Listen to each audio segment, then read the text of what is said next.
Hello everyone, today we'll talk about how to fix or how to solve the problem of deactivate account on the application of TikTok. We go to settings,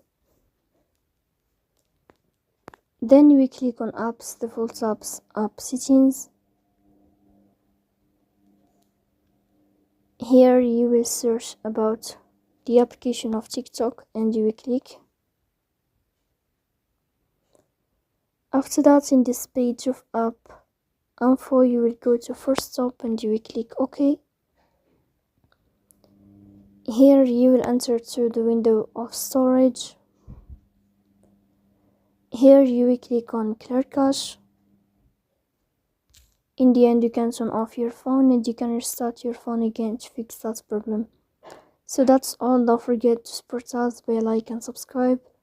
See you next time, and thank you for your watching and your attention.